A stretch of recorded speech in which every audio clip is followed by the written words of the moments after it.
वक़्त की तकाज़े के हिसाब से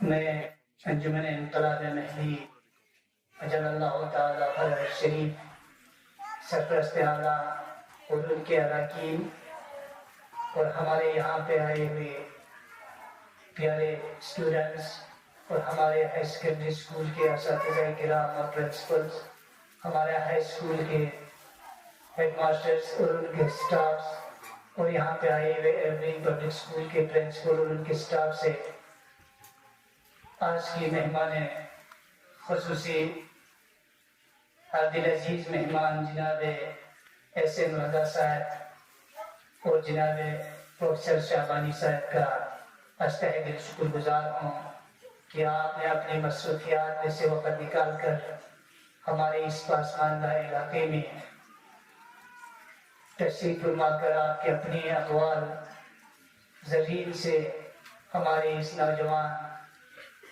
स्टूडेंट्स को और पेरेंट्स को इस्तिफ़ादा फरमाने में आपने हमें वक़्त फराहम किया। मैं ज़्यादा वक़्त न लेते हुए वक़्त की दामन में तकाज़ा न होने की सूरत में मैं मजलिस के आगाज़ के लिए बाज़ाब्ता एहतिमाम तिलावत कुरान पाक शरीफ से इस मजलिस का आगाज़ करता हूँ।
इसी के साथ मैं दावत देता हूँ ज़हरा बतूल ग्रुप्स नादे शरीफ पेश करेंगे हाई स्कूल करके।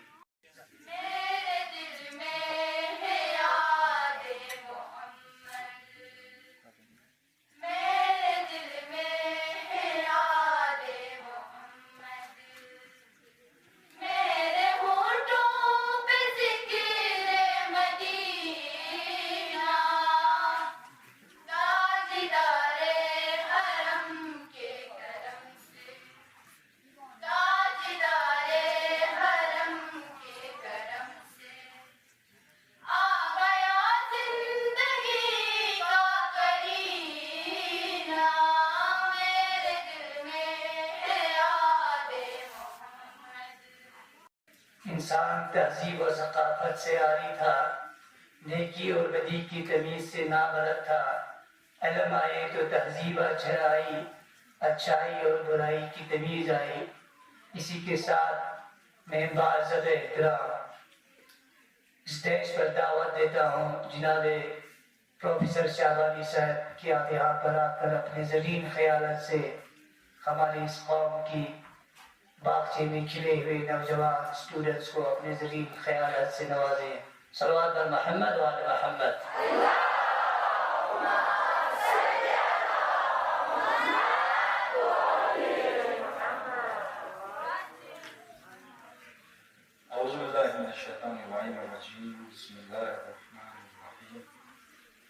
इश्रह ली सदरी व यस्सिर ली अमरी वहलुल उक़दतम मिन लिसानी यफ़क़हू क़ौली। क़ाल इमामना इमाम जाफ़र सादिक़ अलैहिस्सलाम व गज़ल मुहज्जतहू फ़ीक लियस्तंक़िज़ इबादक मिनल जहाला व हीरतिज़ ज़लाला। मुहतरम सदर अंजुमन इंक़िलाब इमाम महदी और उनके अरकान, हमारे हायर सेकेंडरी और हाई स्कूल के असातिज़ा और यहाँ पर मौजूद तलबा व तालिबात, हमारे इस इलाके के बुज़ुर्ग, नौजवान, माएँ और बहनें, सबसे पहले मैं आपकी खिदमत में सलाम अर्ज़ करता हूँ। मैं पहले ये बता दूँ कि मैंने गुजारिश क्यों की थी कि ये प्रोग्राम जो है वो हमारे इमाम बारगाह में हो, क्योंकि हमारे आइमा ने जब इल्म की तरबीज की, जब लोगों के सामने मुख्तलिफ उलूम रखे, मुख्तलिफ साइंसेस रखे, खास करके आप देखते हैं खुद पैगंबर अकरम सल्लल्लाहु अलैहि वसल्लम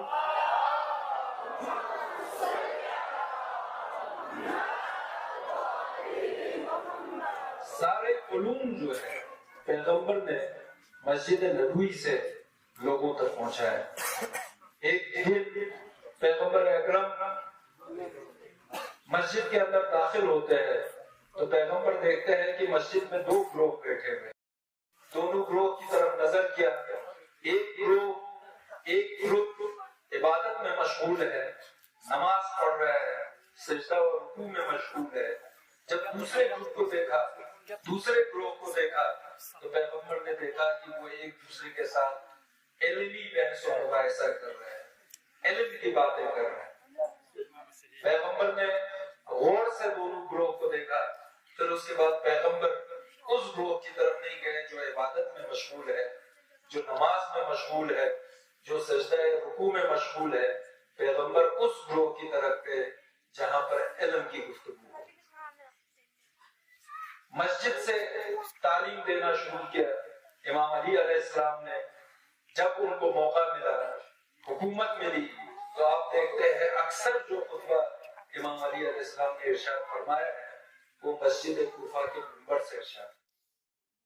इमाम मोहम्मद बाक़िर अलैहिस्सलाम को जब उलूम में दीन और दुनिया लोगों के सामने रखने का मौका मिला तो इमाम मोहम्मद बाक़िर अलैहिस्सलाम ने भी मस्जिद का इंतखाब किया और हर एक साइंसेस को, हर एक सब्जेक्ट को मिंबर रसूल पर बैठ के लोगों को पढ़ाया, लोगों को समझाया। एक बनी उमैया का एक बादशाह उस वक्त मदीने में पहुंचता है, अपने चेहरे के ऊपर नकाब लगा के ताकि पहचाना न जाए, क्योंकि इमाम मोहम्मद बाक़िर अलैहिस्सलाम के बारे में पूरा मदीना जानता था। दूर दूर तक इमाम मोहम्मद बाक़िर अलैहिस्सलाम का जिक्र होता था, उनके इल्म का जिक्र होता था। तो नकाब लगा के मस्जिद में दाखिल हुए और मस्जिद में एक सुतून है, उससे टेक लगा के खड़े हुए। वो रिवायत करता है, मैंने सोचा था इमाम मोहम्मद बाक़िर अलैहिस्सलाम दीन की बात करेंगे, कुरान की बात करेंगे, हदीस की बात करेंगे। पूरा खड़े होकर सुनता रहा, लेकिन उस दिन इमाम मोहम्मद बाक़िर अलैहिस्सलाम सिर्फ और सिर्फ ज्योग्राफी का दर्स दे रहे। इमाम जाफर सादिक अलैहिस्सलाम ने सबसे ज्यादा इमाम जाफर सादिक अलैहिस्सलाम को दुनियावी उलूम, दीनी उलूम राइज करने का मौका मिला। आप देखते हैं इमाम जाफर सादिक अलैहिस्सलाम ने यूनिवर्सिटी कायम नहीं की, स्कूल कायम नहीं किया, लेकिन अपना दर्स, अपनी तालीम जो है मस्जिद नबवी से की। एक वक्त में दुनिया में वाहिद एक उस्ताद है जिसके 4000 शागिर्द थे।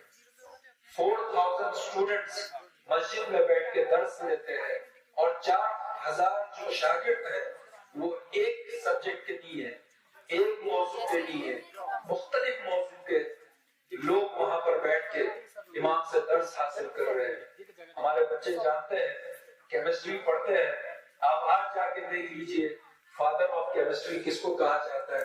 तो आप गूगल के ऊपर भी सर्च करेंगे तो आपको नाम मिलेगा, गैबर नाम मिलेगा, GEBER।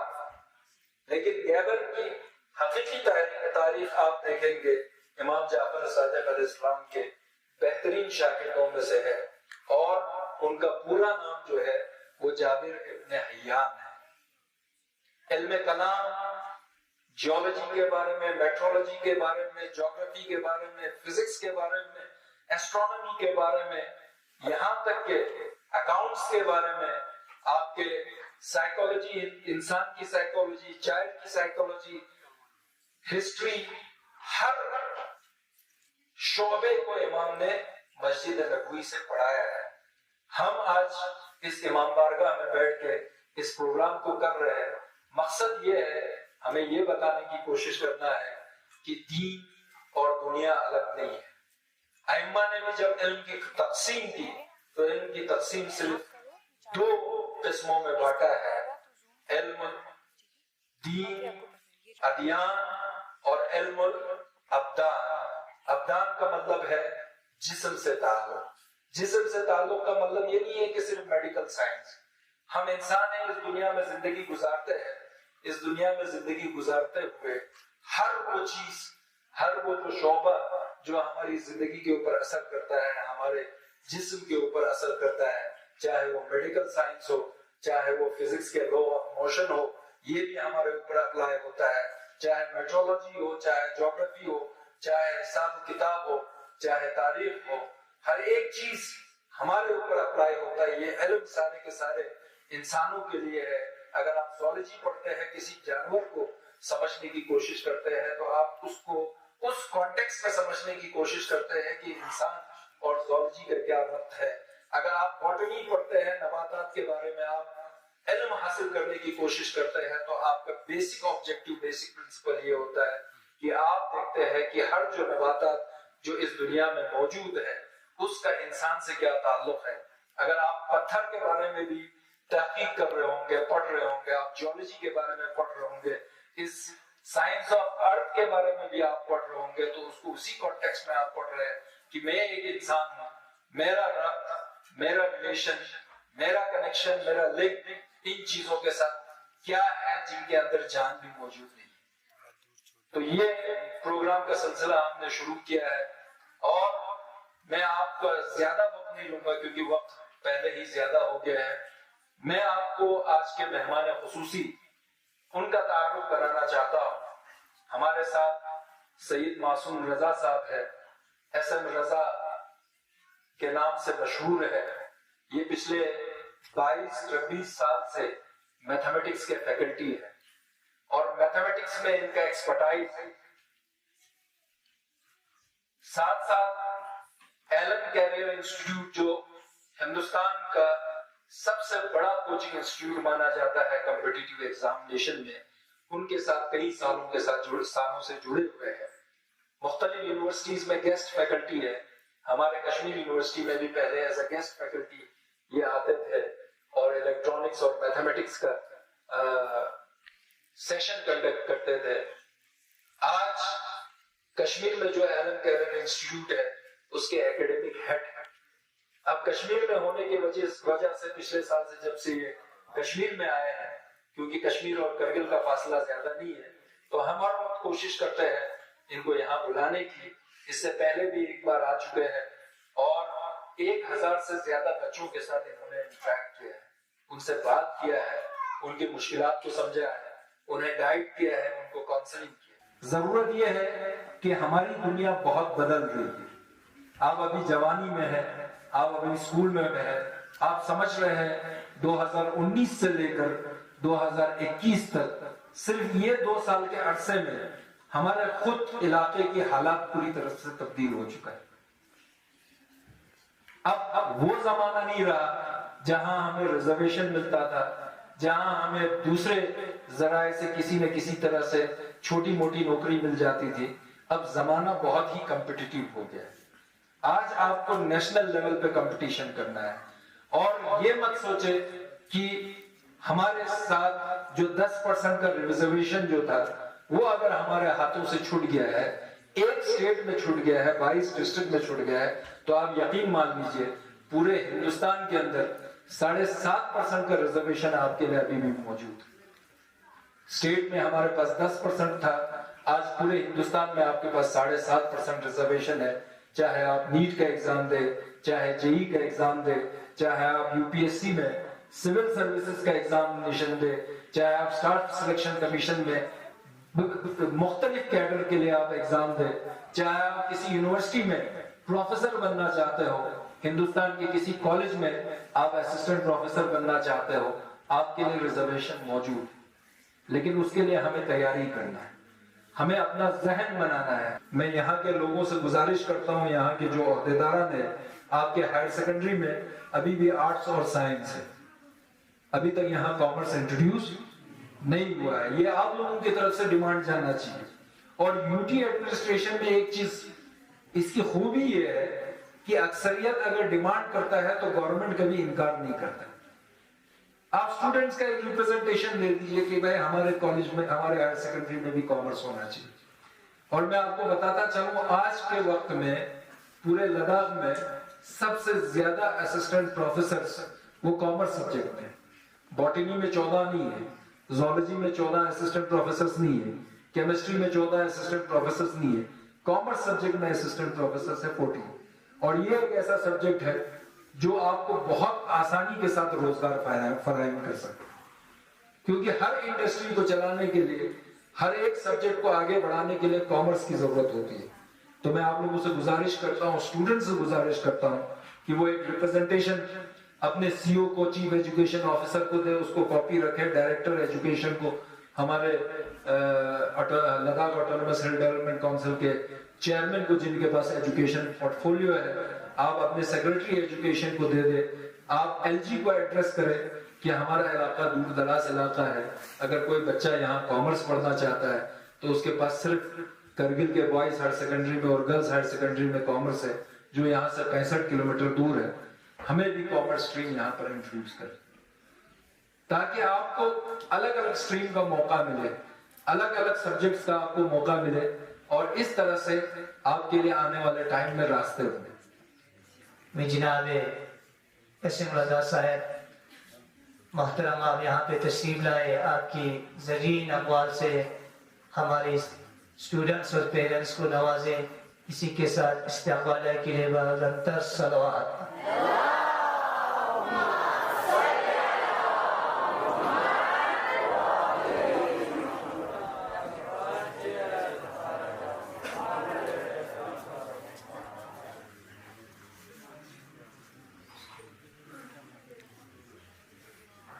अस्सलामु अलैकुम। अल्लाह के मैं नाम से करता हूँ इब्तिदा, रहमान और रहीम है वो रब्बे दूसरा। खत्म रसूल मोहम्मद उम्मी पे हो सलाम, जिनका तमाम खल्क पे वाजिब है एहतराम। मेरा सलाम आले रसूल इनाम पर, जो है अली व फातिमा हसनैन खुशसैर। अंजुमन के अरकान, स्कूल के प्रिंसिपल और टीचर्स, इस कस्बे के तमाम हजरात और सामने तशरीफ फरमा कौम की उभरती हुई नस्लें, एक जिंदगी का अहम तरीन लम्हा मैं गुजार रहा हूँ इस वक्त।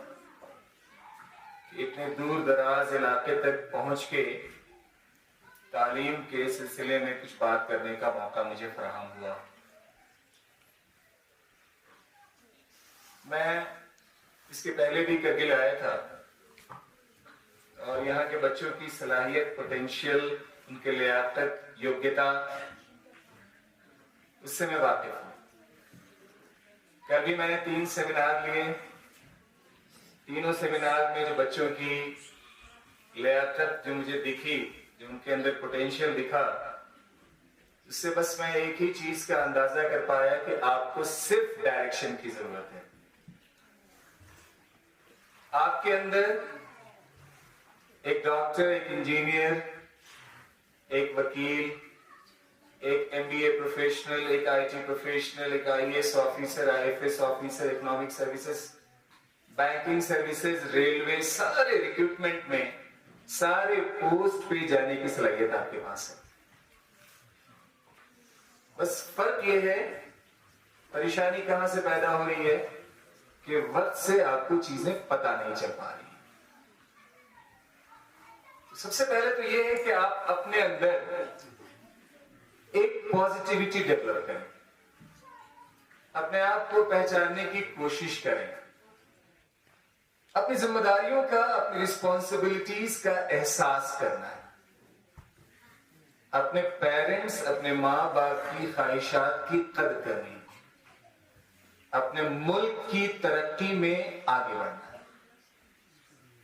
चीज को मुश्किल नहीं समझना है, मुश्किल हम बनाते हैं। आप देखें, जो बच्चा IIT टॉप करता है, उसके 4 हाथ और 5 आंखें नहीं होती। वो वही किताब पढ़ता है जो आप पढ़ते हैं। बस फर्क इतना है कि वो टारगेट लेके पढ़ता है, आप बिना टारगेट के पढ़ते हैं। उसकी मेहनत थोड़ी सी ज्यादा होती है, कहीं आप मेहनत में चूक जाते हैं और अपनी एनर्जी को कहीं दूसरी तरफ आप लगाने की कोशिश करते हैं। एक तो सबसे पहले जहन में पॉजिटिवनेस आप लाएं कि आप ये काम कर सकते हैं। मैं एक छोटी सी मिसाल आपको देना चाहता हूं। मेरा दाहिना हाथ ऊपर यहां से रेज हो रहा है, बायां क्यों नहीं हुआ? क्योंकि मैंने माइंड से सिग्नल दाहिने हाथ को रेज होने के लिए दिया। तो अपने माइंड से सिग्नल दें कि आप दुनिया के हर एग्जाम को क्वालिफाई कर सकते हैं।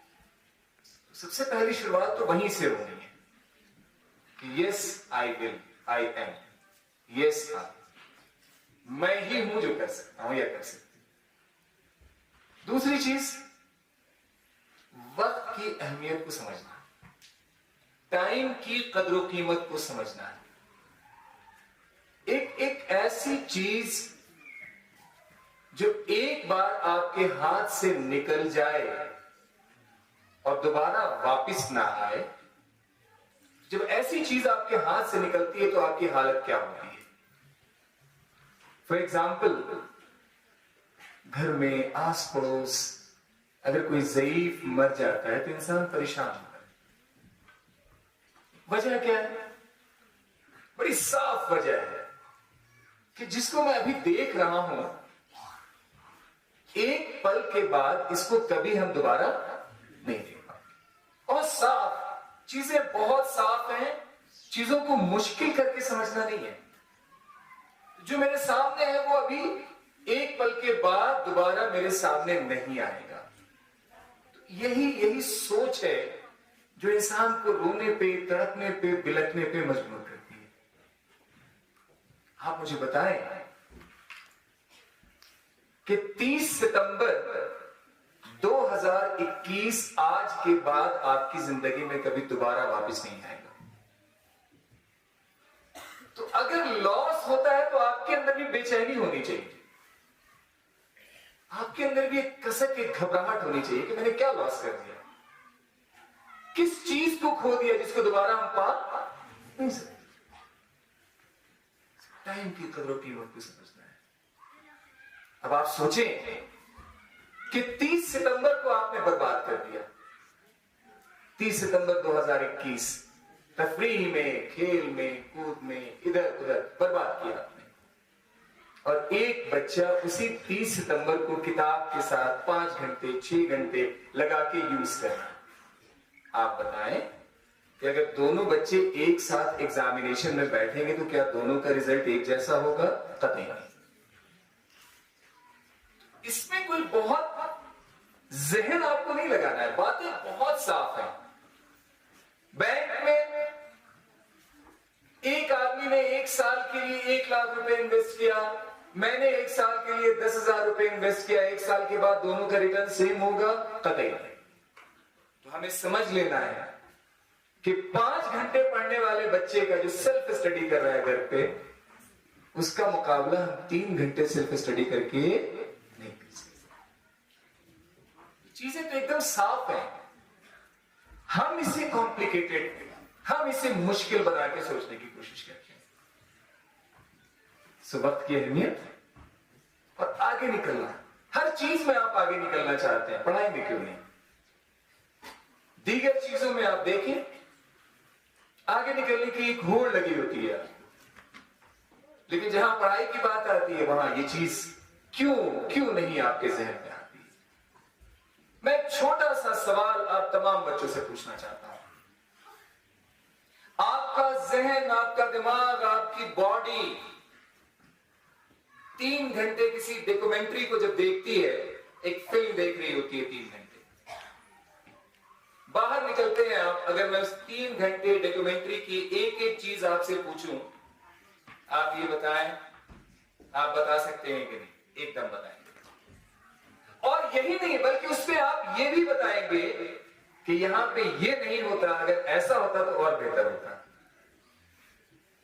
उसी दिमाग को लेके जब आप क्लास रूम में जाते हैं तो 45 मिनट का पीरियड आपको याद क्यों नहीं होता? अपने कंसंट्रेशन को आप, कौन कहता है कि आपके अंदर समझने की सलाहियत नहीं है?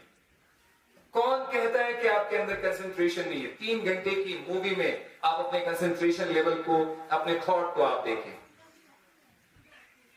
यही चीज क्लास में क्यों मिस होती है? बबल शूटर का गेम मोबाइल में आप खेलते हो, आपको पता ही नहीं होता है कि आपके बाएं से कौन आया, दाएं से कौन गया। बेटा आवाज नहीं करे, पीछे किसने आवाज लगाई, किसने आपको पुकारा, आपको पता ही नहीं चलता है। लेकिन आप जब क्लासरूम में बैठे होते हैं, आप 5वीं बेंच पे बैठे होते हैं और पहली बेंच पे कोई बच्चा बैठा होता है और उसकी कलम अगर गिरती है तो आपके कान में आवाज आ जाती है। क्यों? कंसंट्रेशन जो पहले वाला था उसको क्लास में ले लिया। आप कर सकते हैं, बस अपनी एनर्जी को जहां लगाना है वहां लगाएं। 2016 IIT फर्स्ट रैंक का बच्चा जयपुर से अमन बंसल, उससे सवाल पूछा गया कि जब क्लास में पढ़ना हो तो उस वक्त कंसंट्रेशन कैसा होना चाहिए। देखिए कितना सिंपल उस बच्चे ने जवाब दिया। बार बार मैं कह रहा हूं चीजें मुश्किल नहीं है, हम उसको कॉम्प्लिकेटेड बना के देखते हैं। उससे पूछा गया क्लास में कंसंट्रेशन कैसा होना चाहिए। बच्चे ने कहा कि मैं 150 स्टूडेंट, 150 बच्चों की क्लास में बैठ के पढ़ता था, लेकिन पढ़ाई के दरमियान मुझे कभी फील ही नहीं हुआ कि उस क्लासरूम में मेरे और टीचर के अलावा भी कोई खड़ा है। ये है कंसंट्रेशन। इसको ले आइए अपने। जब तक इस तरह के जो चीजें आपके अंदर हैं, कोई बाहर से आपको लाना नहीं है। मैंने तो अपने सेमिनार में भी कहा कि आज की जनरेशन पहले की जनरेशन से कहीं इंटेलिजेंट है, बल्कि मैं सिंपल वर्ड में कह रहा हूं कि अल्लाह आपके जहन में एक्स्ट्रा चिप डाल के पैदा कर रहा है आजकल। इतने ज्यादा आप इंटेलिजेंट हैं, आप अपनी सलाहियत को परख ही नहीं पा रहे। मैं एक एग्जांपल दूं आपको। एक नया मोबाइल आपको लाके दे दिया जाए, उसमें कैसा सॉफ्टवेयर है, क्या क्या सिस्टम है, किस किस तरह की चीजें हैं, आप ये बताओ। उसको ऑपरेट करने के लिए किसी ट्यूशन की जरूरत है क्या आपको? लेकिन उसी जहन से जब आप किताब खोलते हैं तो आपको क्यों जरूरत होती है कि कोई दूसरा तीसरा आपको हेल्प करे? क्यों? ये सब चीजें गली में संडे को क्रिकेट का मैच खेल रहे होते हैं, किसी ने गलत आउट दे दिया, आउट होना चाहते हो? नहीं। क्यों? क्योंकि हारना नहीं चाहते। पर पढ़ाई में थोड़ी देर में हाथ क्यों खड़े हो जाते हैं?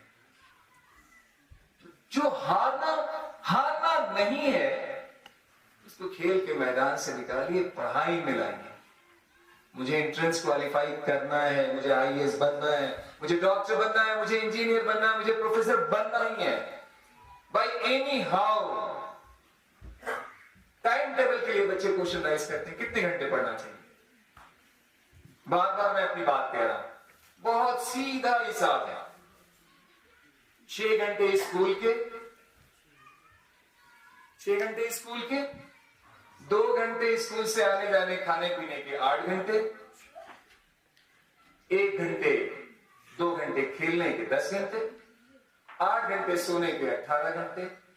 24 घंटे में से 6 घंटे कहां जाएंगे? पढ़ेंगे नहीं तो बर्बाद होंगे। कहां जाएंगे? मोबाइल में, फेसबुक में, इंटरनेट पे, वहीं जाएंगे जहां से आपकी जिंदगी गलत ट्रैक पे चलेगी। हर चीज आसान है, उसको आसानी से समझने की कोशिश कीजिए। लगिए, बच्चे हैं, बच्चियां यहां बैठी हुई हैं, देखें जब आप डॉक्टर बनने के लिए किसी से पूछते हैं कि मुझे डॉक्टर बनना है, तो दूसरा जो सवाल आपका होता है वो ये कि डॉक्टर बनने के लिए फीस कितनी होती है 1 साल की। तो अगर किसी ने बता दिया कि 3 लाख 4 लाख फीस होती है, तो आप घबराने लगते हैं, अपने पेरेंट्स को देखते हैं कि मेरे पेरेंट के पास इतनी सलाहियत नहीं है कि वो 3 लाख 4 लाख की फीस दे पाएंगे। वहीं से आपका इरादा डगमगाने लगता है। लेकिन मैं तमाम बच्चों को आपको बताना चाहता हूं, और मेरी बात सुन के अगर आप सच्ची मोहब्बत अपने मां बाप से करते हैं तो आज ही आपके अंदर एक जज्बा होना चाहिए। हिंदुस्तान का सबसे बेहतरीन मेडिकल कॉलेज जिसका जिक्र किया सर, सबसे top number 1 medical college all India medical sciences Delhi. आपको मालूम है एम्स दिल्ली में एमबीबीएस करने की, डॉक्टर बनने की 1 साल की फीस है 1650 रुपए। कोशिश करें आप पहुंचने की। कौन कहता है इसे मुश्किल है? कौन कहता है फीस ज्यादा है? 1650 रुपए मैं 1 हफ्ते की नहीं 1 साल की फीस बता रहा हूं। और आप एसटी स्टूडेंट हैं, आपको जान के और हैरत होगी कि अगर आप किसी गवर्नमेंट मेडिकल कॉलेज में जाते हैं तो जितनी फीस आप देंगे नहीं उससे ज्यादा गवर्नमेंट आपको स्कॉलरशिप देगी। आपको पैसों के बारे में सोचना ही नहीं, आपको पढ़ना है, पढ़ाई की तरफ लगाना है, अपने आप को अपना टाइम टेबल बनाना है। और टीचर्स यहां मौजूद है, मैं टीचर्स के सामने एक बात बच्चों से कहना चाहता हूं। मैं अपना एक्सपीरियंस शेयर कर रहा हूं। मैंने अपनी जिंदगी में आज तक ऐसे बच्चे को डॉक्टर बनते हुए, इंजीनियर या कामयाब होते हुए आज तक ऐसे बच्चे को नहीं देखा है जिसको पढ़ने के लिए कहने की जरूरत पड़ जाए। ऐसे बच्चे कामयाब नहीं होते। कामयाब कौन बच्चा होता है? जो खुद से किताब पढ़ता है, जो खुद से टाइम टेबल बनाता है, जो खुद से अपने डाउट को लेकर अपने टीचर के पास पहुंचता है, जो खुद से अपने फ्रेंड से अपने डाउट्स को पूछने की कोशिश करता है। वो बच्चे कामयाब होते हैं। खुद से किताब खोलिए, खुद से अपनी जिम्मेदारियों का एहसास कीजिए। जिंदगी एक बार मिली है आपको, ऐसा कुछ कर जाए कि आने वाली नस्लें आपको याद रखें। अगर आप doctor, engineer, IAS, IPS, IFS, professor, lecturer, police officer, bank professional अगर आप बनते हो तो आप अपने घर का नक्शा बदल सकते हो, अपने वालिदैन की परेशानियों का हल दे सकते हो, अपने कौम के लिए सरमाया बन सकते हो, अपने गांव के लिए एक इज्जत का सरमाया बन सकते हो। तो पढ़ें आप, जो रिस्पॉन्सिबिलिटीज आपको दी गई है उसका एहसास करना है। और कभी जहन में ये नहीं लाना है कि मैंने आर्ट्स ले लिया तो मैं कुछ नहीं कर सकता, साइंस वाले ज्यादा कुछ कर सकते हैं, कॉमर्स वाले ये। मैं आपको बता रहा हूं, साइंस लें, आर्ट्स लें, कॉमर्स लें, साइंस, आर्ट्स, कॉमर्स, तीनों के बच्चे टीचर बन सकते हैं, लेक्चरर बन सकते हैं, पुलिस ऑफिसर बन सकते हैं, लॉयर बन सकते हैं, बैंक में जा सकते हैं, रेलवे के नॉन टेक्निकल पोस्ट पे जा सकते हैं, आर्मी में जा सकते हैं आप, सारी चीजें आप कर सकते हैं, चाहे आप आर्ट से हो, कॉमर्स से हो या साइंस से। हाँ, जरूर ये है कि साइंस वालों को थोड़ी सी प्रेफरेंस दो चीज में मिलती है, that is engineering and medical sciences, जहां से आप एमबीबीएस या पैरामेडिकल के कोर्सेज करते हैं। रास्ते इतने सारे हैं। कभी कभी क्या होता है कि हम घबराहट हमारी होती है, हम कहां रहते हैं, हम तो कभी इस चीज को देख नहीं पाए। आप इतने फर्टाइल लैंड पे रहते हैं। मैं आपको बता रहा हूं, शायद आपको नहीं पता है, एप्रिकॉट की खेती आपने सुना होगा करगिल से। अब एप्रिकॉट का बिजनेस इंटरनेशनली होने लगा है। आप सोचें, एक बेहतरीन कोर्स आपको बता रहा हूं 12th साइंस के बच्चों के लिए, जो बायोलॉजी के बच्चे होते हैं, हॉर्टिकल्चर का आप कोर्स करें, एग्रीकल्चर साइंसेस लें, सेरिकल्चर का कोर्स करें।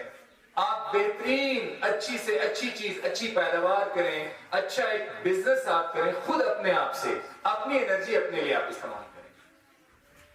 इतनी सारी चीजें बदल के आ रही हैं, आने वाले वक्त में इतनी सारी चीजें बदल के आएंगी, उसके लिए अपने आप को तैयार करें। सब्जेक्ट पढ़ें तो समझ के पढ़ें, जल्दीबाजी में नहीं। जो चीज पढ़ें उसको पहले समझें। समझना ज्यादा इंपॉर्टेंट है।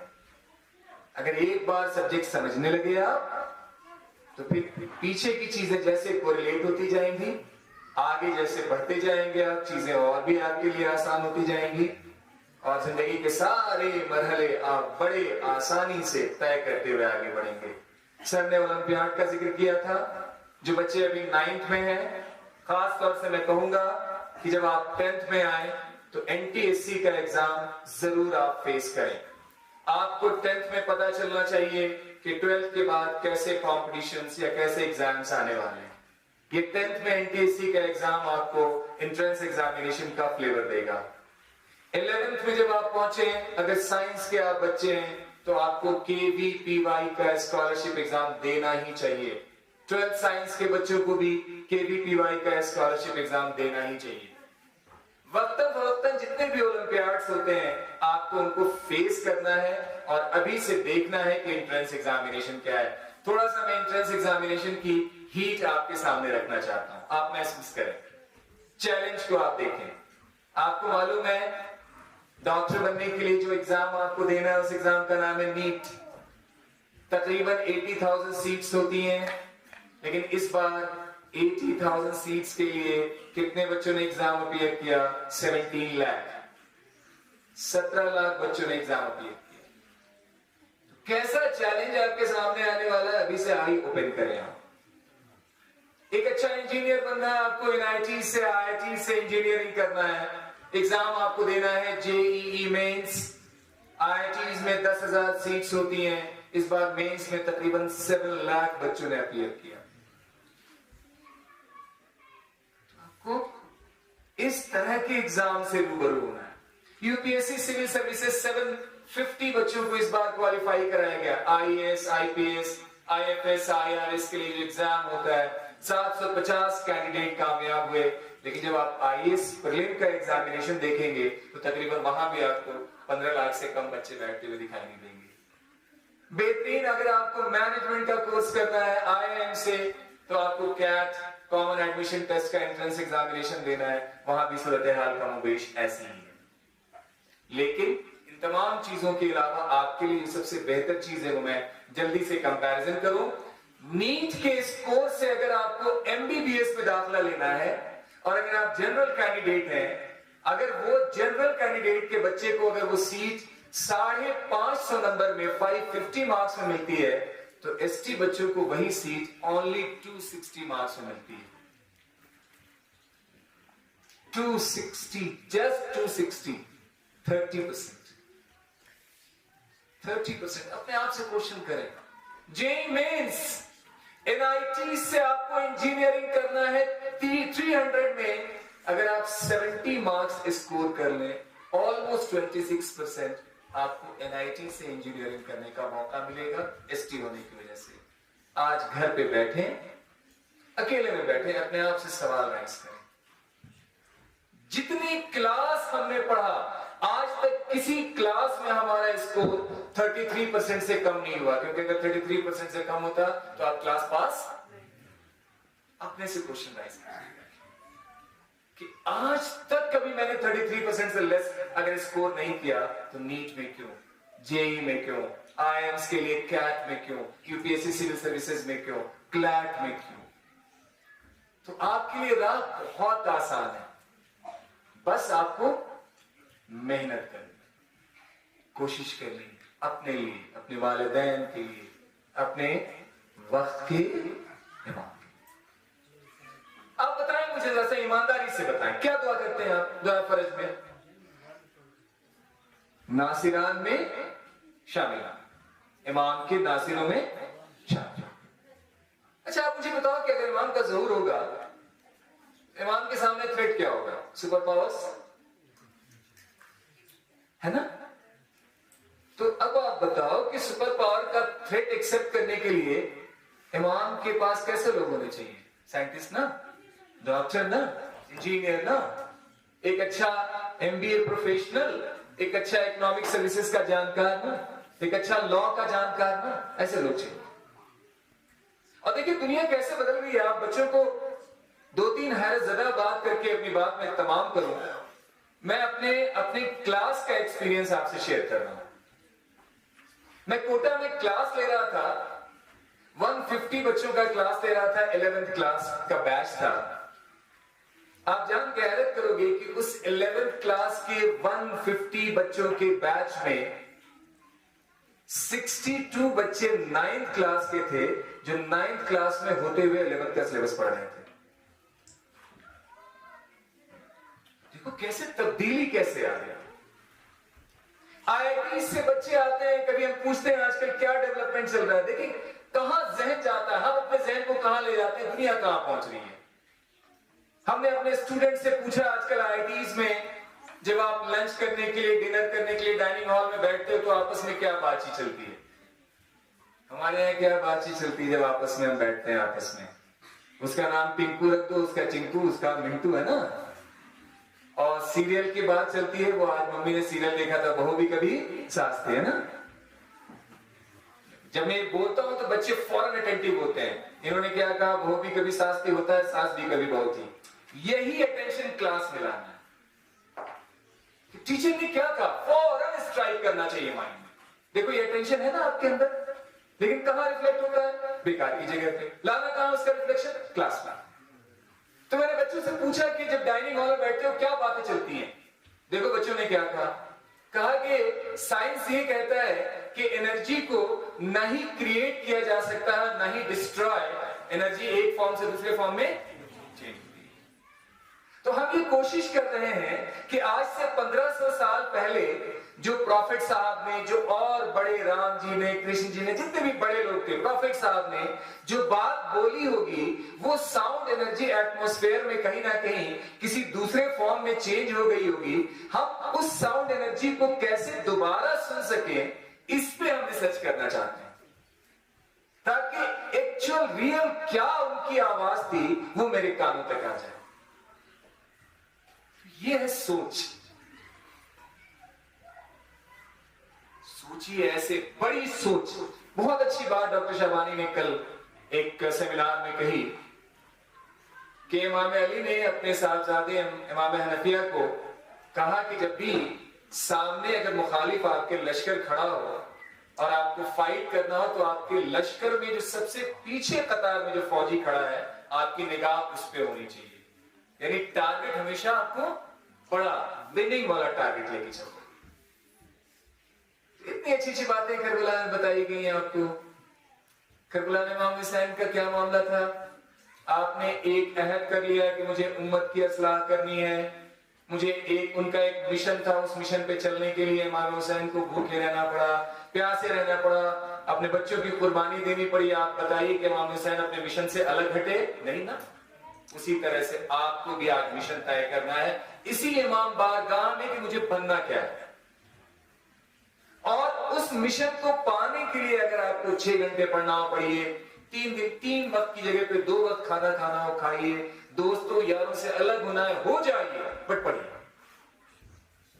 कोशिश कीजिए, अपनी जिंदगी की अहमियत को समझिए, अपनी रिस्पॉन्सिबिलिटीज को समझिए, माँ बाप के एहसासात की कद्र कीजिए, अपने मुल्क की तरक्की में आगे बढ़ चढ़ के हिस्सा लीजिए, दिखाइए कि आप साइंटिस्ट बनने के लायक हैं और हैं। एनर्जी को समेटना है, कहां से समेटना है? मोबाइल से समेटना है। कहां लगाना है? किताबों में। डिस्ट्रैक्शन हटाना है, जहन में क्या लाना है? कंसंट्रेशन। प्रेशर का वर्ड हटाना है, लाइफ में स्ट्रगल का वर्ड इंक्लूड करना है। नाकामी दिमाग से हटा दीजिए, तरक्की और ऊंचाई पे पहुंचना सोचिए। हम क्यों नहीं कर सकते, ये जहन में लगाइए आप। देखिए कैसे कैसे बच्चे कहां से कहां पहुंचते हैं। गांव से निकलता हुआ बच्चा, ऐसी जगह से बच्चे निकलते हैं आईआईटीज में, जेईई में, जो गरीब फैमिली के होते हैं। आप जैसे छोटे छोटे गांव से बच्चे निकलते हैं। कोशिश करें अपने लिए, अपनी फैमिली के लिए, अपने समाज के लिए, अपनी जगह के लिए, अपने मुल्क के लिए, अपने इमाम के लिए, और बहुत सारी आपके लिए दुआएं कि आपका फ्यूचर, बहुत मुस्तकबिल आपका ब्राइट हो, आप एक बहुत कामयाब शख्स बन के निकले, कामयाब इंसान बने, शरीफ इंसान बने, ईमानदार बने। आप ईमानदारी के साथ, शराफत के साथ आपको आगे बढ़ना है। आपके अंदर दूसरों को समझने का जज्बा हो, आपके अंदर दूसरों के लिए आपके दिल में दर्द होना चाहिए। इन्हीं सारे जज्बों के साथ आप आगे निकले। बहुत सारी दुआएं। खुदा हाफिज।